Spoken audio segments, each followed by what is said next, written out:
43. An evil demon at Black River captures the monk. The Western Ocean's dragon prince catches the iguana. We were telling you about the Bodhisattva, who went through her recitation several times before she stopped.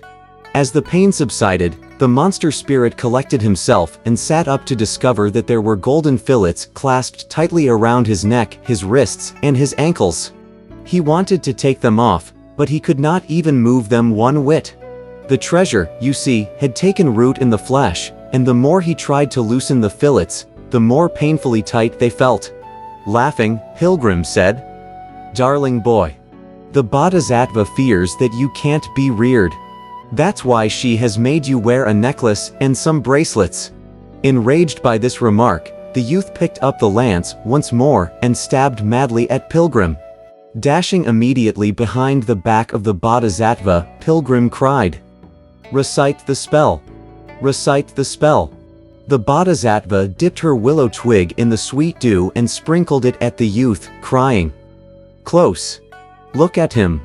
He dropped the lance all at once, and his two hands were pressed together so tightly before his chest that he could not move them apart at all. This is thus the origin of the Guanyin twist, a posture assumed by the attendant of the Bodhisattva which you can see in portraits and paintings to this day. When the youth found that he could not use his hands, nor could he pick up the lance, he realized at last how deep and mysterious the Dharma power was. He had no alternative but to bow his head in submission. The Bodhisattva then recited some magic words as she tilted the immaculate vase to one side. The oceanful of water was retrieved entirely, and not half a drop was left behind. She said to Pilgrim, "Wukong, this monster spirit is vanquished, but his unruliness has not been completely eliminated. Let me make him take a bow with each step of the way, all the way back to the Potalaka mountain before I call off my power. Go quickly now into the cave to rescue your master."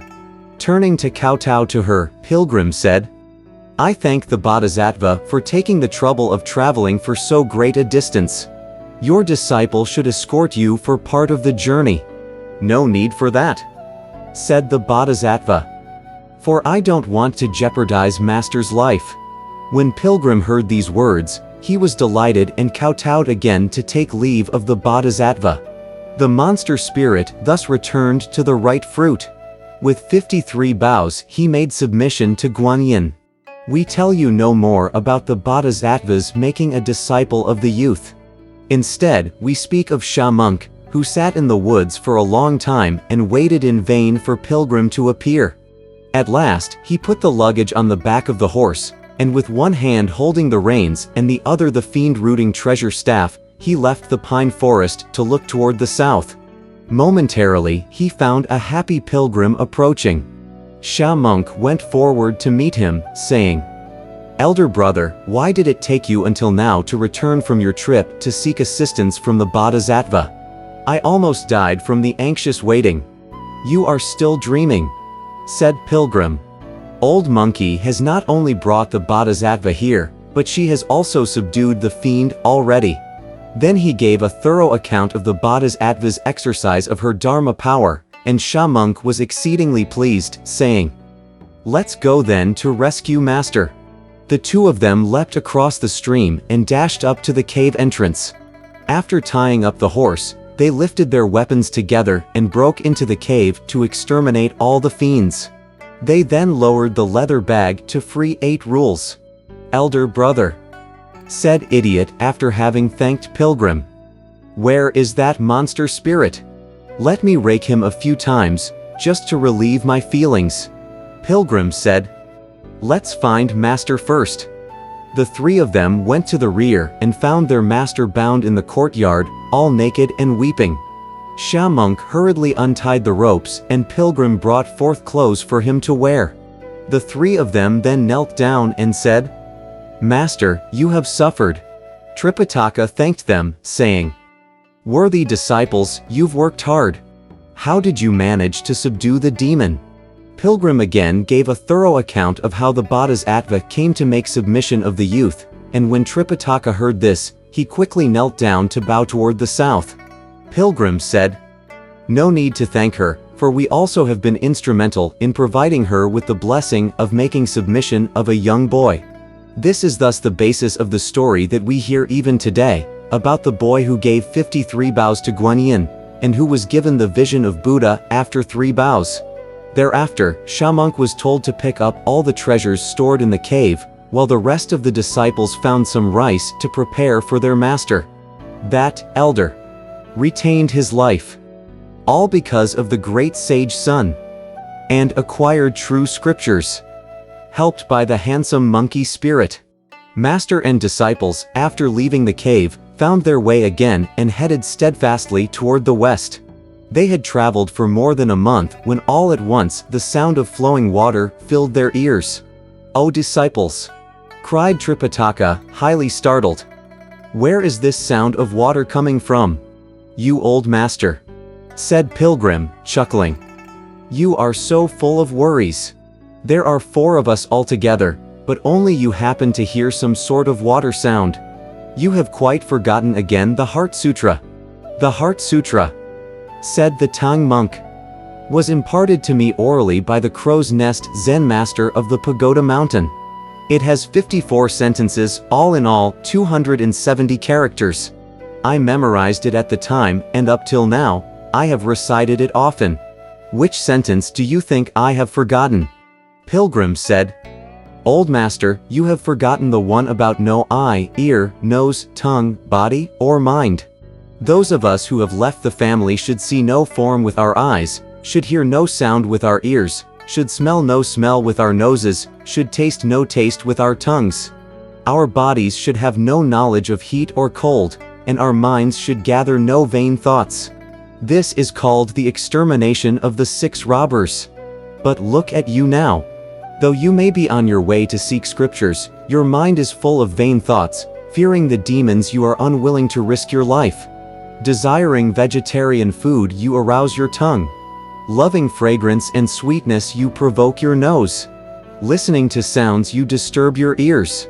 Looking at things and events, you fix your eyes. You have, in sum, assembled all the 6 robbers together. How could you possibly get to the western heaven to see Buddha?" When Tripitaka heard these words, he fell into silent thought for a long time before he said, "O disciple, since I left our sage ruler that year, I've moved most diligently night and day. My sandals sweep open the mountain mists. My core hat bursts through the summit clouds.